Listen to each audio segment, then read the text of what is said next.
Halo teman-teman, welcome to Nesos Media. Sebelumnya saya sudah membuat video tentang beberapa perbedaan antara Tiongkok Daratan, Hong Kong, Macau, dan Taiwan. Yang belum nonton silahkan klik di sini atau link di kolom deskripsi. Di video tersebut dijelaskan bahwa Taiwan dan Tiongkok Daratan dulunya berada di bawah satu pemerintahan. Lalu kenapa bisa berpisah? Saya akan jelaskan di video ini. Mari simak.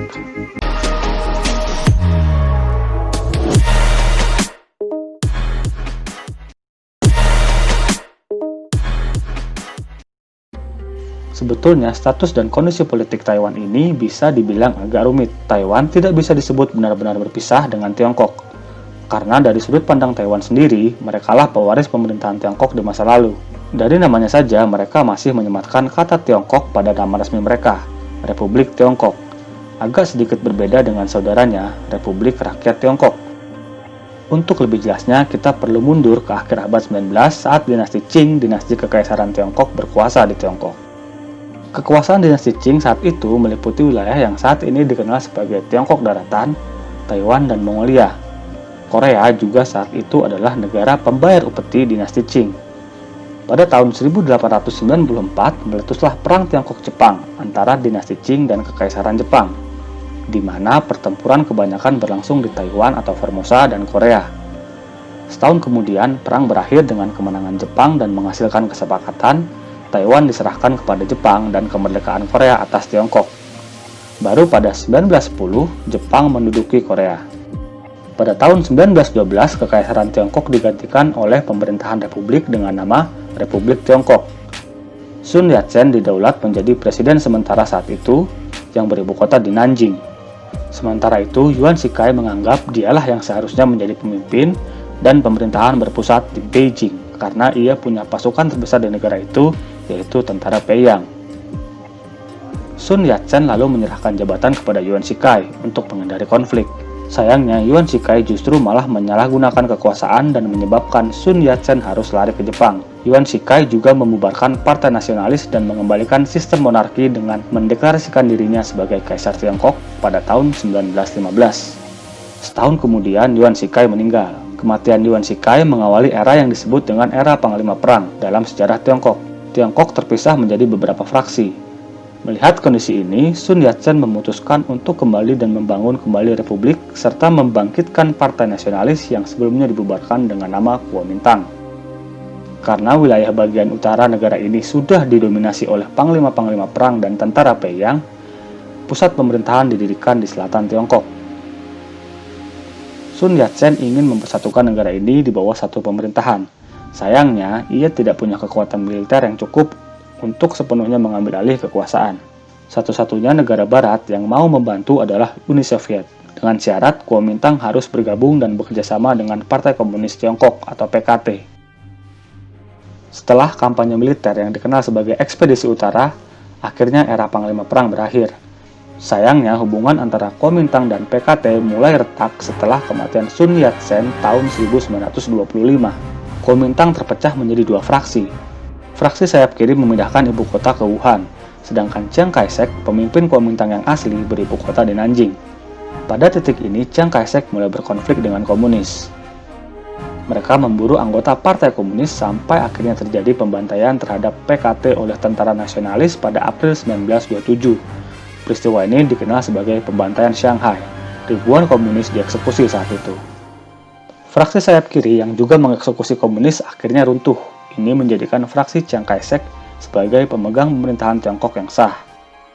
Pembantaian terhadap komunis membuat kerjasama mereka dengan Uni Soviet berakhir, sekaligus memicu terjadinya perang saudara antara nasionalis dan komunis. Perang diawali dengan pemberontakan Nancang dan pendirian Pasukan Merah, tentara Partai Komunis Tiongkok yang dipimpin oleh Mao Zedong. Jepang melihat perang saudara ini sebagai sebuah peluang untuk melakukan invasi terhadap Tiongkok. Pada tahun 1931, Jepang menginvasi bagian timur Tiongkok dan menduduki Manchuria dan sekitarnya, lalu mendirikan pemerintahan boneka di sana. Sebenarnya sampai pada titik ini, mereka tidak berperang secara maksimal. kekuatan Tiongkok masih terpecah akibat perang saudara. Banyak nasionalis yang saat itu mendesak agar Chiang Kai-shek melakukan perdamaian sementara dengan pihak komunis untuk bersatu melawan Jepang. Tapi Chiang Kai-shek tetap pada pendiriannya dan enggan untuk berdamai dengan komunis.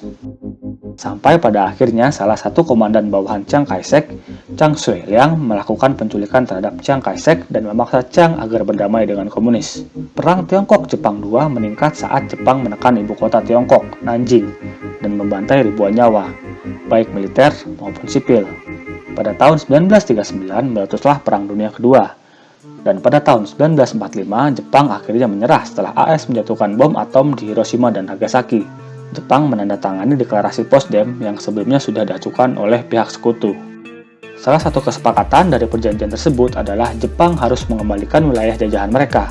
Bukan hanya wilayah yang didapatkan saat Perang Dunia II saja, tapi Korea dan Taiwan yang mereka dapatkan puluhan tahun sebelumnya juga harus mereka lepaskan. Jadi Taiwan yang dulunya didapatkan dari dinasti Qing dikembalikan pada Tiongkok yang adalah penerus resmi dinasti Qing. Setelah sempat berdamai untuk melawan Jepang, perang sipil kembali berlanjut pada tahun 1946. Karena pada dasarnya hubungan antara Kuomintang dan PKT tidak begitu erat saat perdamaian sementara, dan perang pun memang belum pernah usai. Uni Soviet memberikan dukungan kepada PKT, sedangkan nasionalis didukung oleh Amerika Serikat. Meskipun kalah jumlah pasukan dan peralatan, pada akhirnya komunis berhasil memenangkan perang dengan terus menguasai sebagian besar wilayah Tiongkok dan mendesak mundur nasionalis, sampai pada akhirnya di tahun 1949 pemerintahan Kuomintang terpaksa melarikan diri ke Taiwan sekaligus mengakhiri perang sipil Tiongkok, meskipun tidak pernah ada perjanjian damai yang disepakati. Kemudian di tahun yang sama, Mao Zedong mendeklarasikan Republik Rakyat Tiongkok di Tiananmen, Beijing, ibu kota Tiongkok yang baru. Sementara itu, Republik Tiongkok atau RT yang diperintah oleh Kuomintang yang waktu itu masih diakui dunia internasional sebagai pemerintah sah Tiongkok pindah ke Taiwan. Seiring waktu berjalan, dukungan internasional mulai berpindah dari Republik Tiongkok ke Republik Rakyat Tiongkok. Tahun 1971 dengan dikeluarkannya Resolusi Majelis Umum PBB 2758, Republik Rakyat Tiongkok atau RRT diakui sebagai pemerintah yang sah atas Tiongkok. Amerika Serikat menjadi salah satu negara yang menolak resolusi tersebut. Tapi pada tahun 1979, AS memutuskan hubungan diplomatik dengan RT.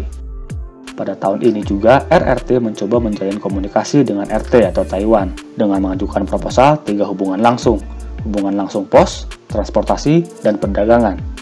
Proposal ini ditolak mentah-mentah oleh RT. Mereka malah merespon dengan memberlakukan 3 tidak. Tidak menjalin hubungan, tidak ada kompromi, tidak ada negosiasi. Tapi kebijakan ini harus dilanggar sendiri oleh RT saat tahun 1989 salah satu pesawat China Airlines dibajak oleh pilot yang membelot dan mengarahkan pesawat ke Guangzhou. Ini memaksa kedua belah pihak untuk berkomunikasi. Pada tahun 1992, RT dan RRT melakukan pertemuan tidak resmi dan menghasilkan Konsensus 1992 atau Konsensus Satu Tiongkok. Istilah ini bermakna kedua belah pihak mengakui bahwa hanya ada satu Tiongkok. Tapi keduanya dibebaskan untuk menginterpretasikan definisi satu Tiongkok itu sendiri. RRT mendefinisikan bahwa hanya ada satu Tiongkok dan RRT adalah satu-satunya perwakilan yang sah atas kedaulatan tersebut. Begitu juga sebaliknya, RT beranggapan bahwa Partai Kuomintang dan Republik Tiongkok adalah perwakilan yang sah. Kedua belah pihak sepakat bahwa tujuan akhir mereka adalah reunifikasi antara Republik Tiongkok dan Republik Rakyat Tiongkok. Sampai dengan tahun 1996, Republik Tiongkok atau Taiwan adalah negara satu partai dengan Kuomintang sebagai pemerintah. Pemilu presiden pertama Taiwan diadakan Maret 1996 dengan kemenangan Kuomintang yang mengusung Lee Teng-hui. Sementara itu, suara kedua terbanyak diraih oleh Partai Progresif Demokratik atau PPD.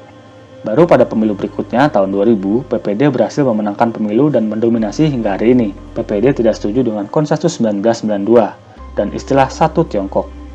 Mereka bahkan tidak menginginkan reunifikasi. Mereka meyakini bahwa Taiwan adalah negara yang sudah merdeka dan terpisah dari Tiongkok. Nah, sekarang mengerti kan kenapa di awal tadi saya katakan bahwa status dan politik di Taiwan memang agak rumit. Atau bahkan sangat rumit, karena negara ini bukan anggota PBB dan hanya sedikit negara yang mengakui Taiwan sebagai sebuah negara yang berdaulat. Itu pun hanya negara-negara kecil yang kurang berpengaruh.